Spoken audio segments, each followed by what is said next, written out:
Wow! Namunga ng pera yung mga tinanim natin. May 1,000, 500, 200, 150, at meron pang mga barya. Ang galing, may gold pa.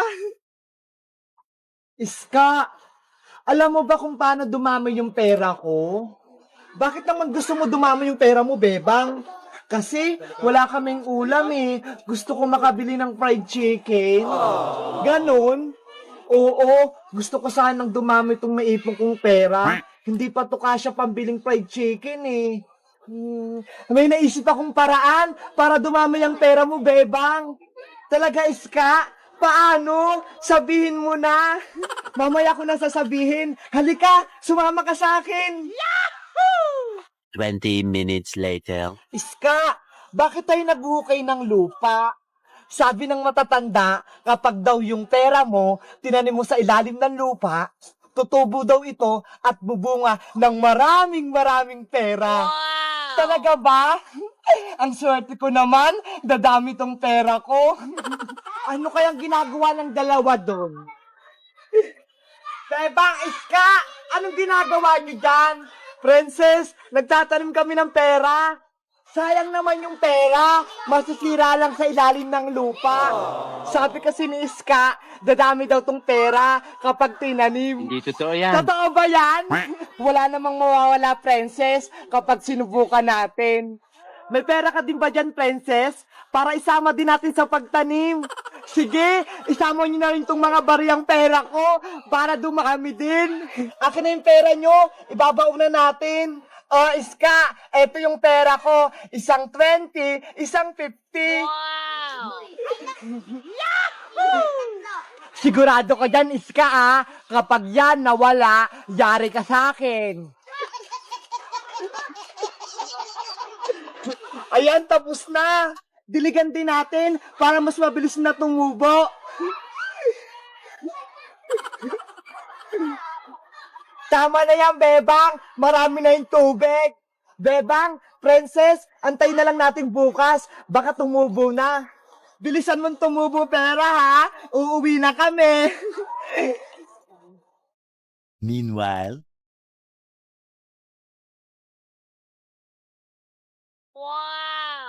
tomorrow for sure. Hala, ang ganda ng araw. Magandang araw, Bebang. Magandang araw din sa'yo, Princess. Bebang, Princess, puntahan na natin yung tinanim nating pera kahapon. Ayoko nga pala. Baka tumubo at namunga na yung pera natin. Excited na ako magkapera. Tara na, baka maunahan pa tayo. Bilisan mo, Bebang.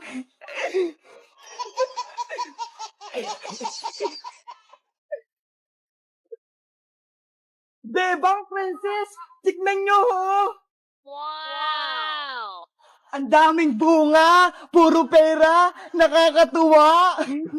May 1,000, 500, 200, 150, at meron pang mga barya. Pwede na ba tayo mamitas ng pera para makabili tayo ng pagkain? Gutom na ako. Kunin na natin, mukhang hinog na sila. Okay, pipitas na ako. Akin na to lahat na perang papel. Princess, magtira ka naman. Piniso nga lang yung tinanim mo, di ba? Bakit? Pera din naman yung piso, ah. Huwag na kayong mag-away dalawa. Hati-hati na lang tayo para walang lamangan. Si Princess kasi, Iska, gustong kunin lahat ng pera. O, ayan, Bebang. Sa'yo na lahat ng natira. Nagre-reklamo ka na naman. Ano yan? Puro barya na lang tinira mo? Sa inyo na lahat yan ni Iska. Madami pa yan. Akin na to. Nani? Hoy, Princess! Bigyan mo rin kami ni Bebang! Princess, bumalik ka rito! Ay, ang init-init. Bebang! Buksan mo yung electric fan? Ano yun, Nay? Buksan yung electric fan? Oo, buksan mo. Sige.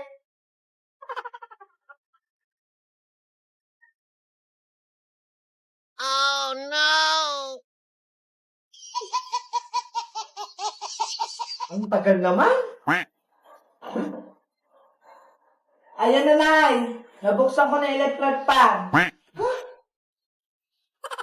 Bubita ka talagang babae ka?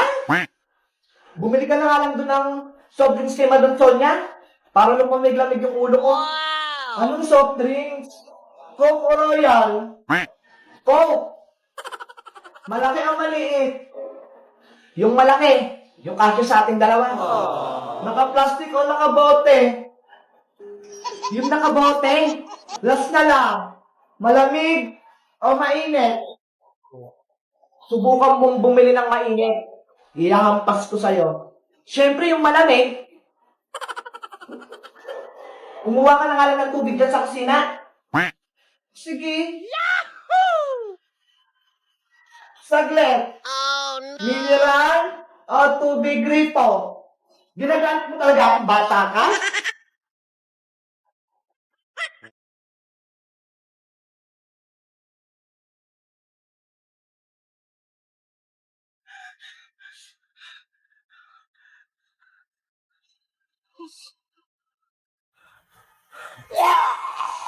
Ah! Si Sadako nga!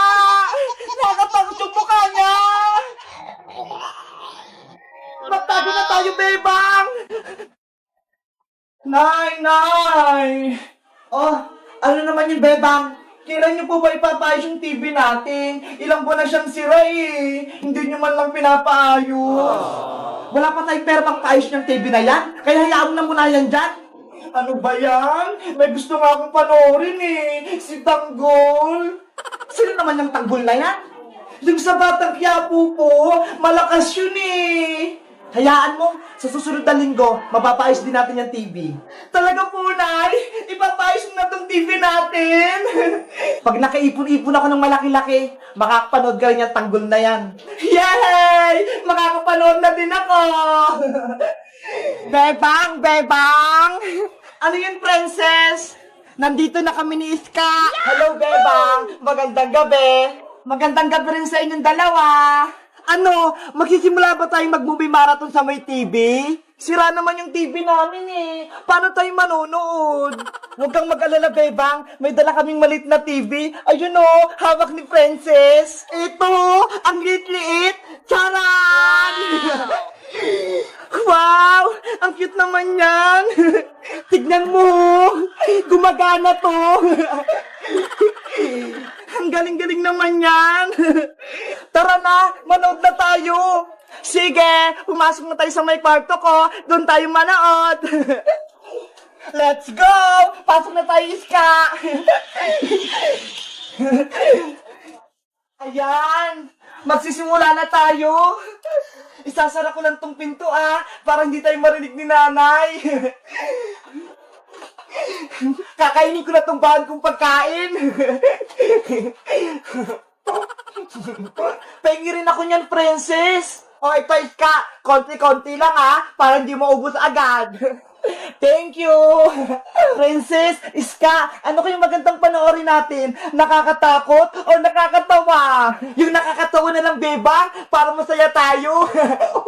Mas maganda yung nakakatakot, kasi gabi naman eh. O sige, yung nakakatakot na lang yung panoorin natin. Ayaw ko noon, gusto ko yung nakakatawa.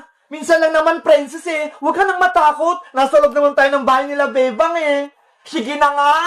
Sino kayong pananoorin natin? Si Pennywise, si Granny, o si Sadako? Ayun! Si Sadako yung gusto ko, bebang! Scary naman yun! Si Sadako!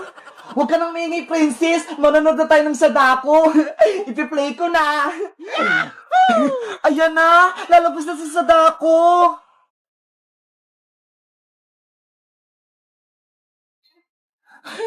Nakakatakot naman yan. Di ba sa Sadako yan? Ayun yung lumalabas sa may TV.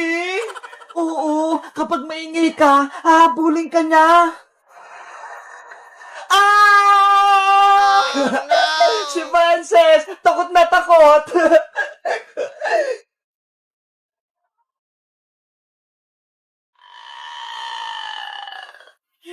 Sino yung maingay? Wala naman ako naririnig eh. Sa TV lang naman yun, princess eh. Parang sa baba ng higaan natin eh. Silipin mo nga, Bebang. Meron nga, Iska. Parang may multo sa ilalim natin. Hala, nakalabas ata si Sadako sa maliit na TV. Silipin natin sa baba ng kama para makita natin.